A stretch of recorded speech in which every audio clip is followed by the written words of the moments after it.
The story comes out of the Appalachian Mountains and follows two friends, Luke and Travis, whose discovery in the wilderness led to a terrifying chain of events that neither could have predicted. So, Luke and Travis have been exploring the remote foothills of the Appalachians for years, mostly looking for old homestead ruins and forgotten mining camps. In early September, they set out for a 3-day trek into an area miles from any marked trail, a region Travis had found on an old topographical map. On the second day, as they hiked along a rocky ravine, Travis's boots struck something sticking out of the soil. Curious, they cleared away dirt and roots to reveal what looked like an old rusted tin. Except it wasn't a tin. It was a small, oddly shaped gold nugget. They dug further and uncovered more pieces, some raw, others shaped into crude, unfamiliar symbols. They laughed in disbelief. Travis is like, we just got rich. He's stuffing pieces into his pack. But Luke felt real uneasy about this.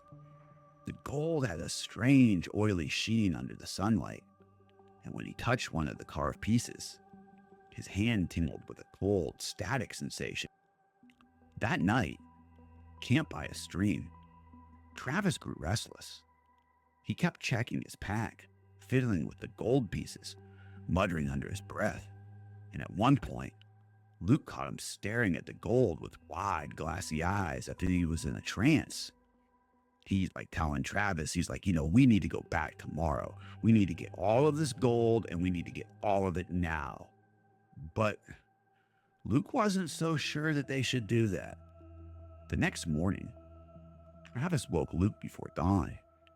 He's telling him, let's go back now. It was super early and he just wanted to go back. But the hike back felt like it took longer.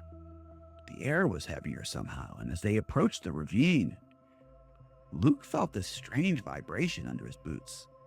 Subtle at first, then just stronger. Travis didn't seem to notice. He knelt by the hole they had already dug. He was frantically pulling out more gold. He kept telling his friend, help me, get over here now. We need to get all this gold. But Luke hesitated. He stepped forward, and that's when the ground beneath Travis just gave way. Luke lunged, but in seconds, Travis was just gone, swallowed by a sudden, silent collapse. The hole was deep, impossibly deep, and from within came a sound Luke would never forget. A deep hum that vibrated his bones. Luke shouted Travis's name. His voice was cracking so hard he was just yelling over and over, but there was just no response. He fumbled for his flashlight and pointed it at the hole. And at first there was only darkness. But then he saw it.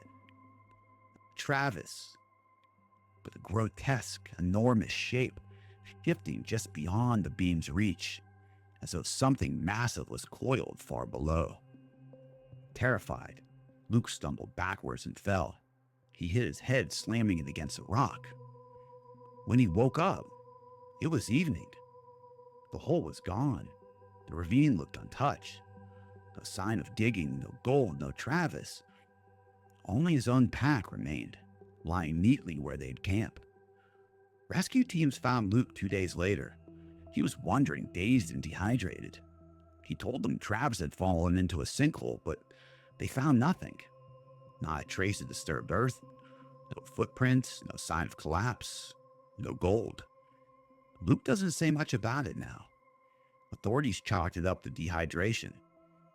But locals say, when you go off the trail in the Appalachians, you never know what you're going to find.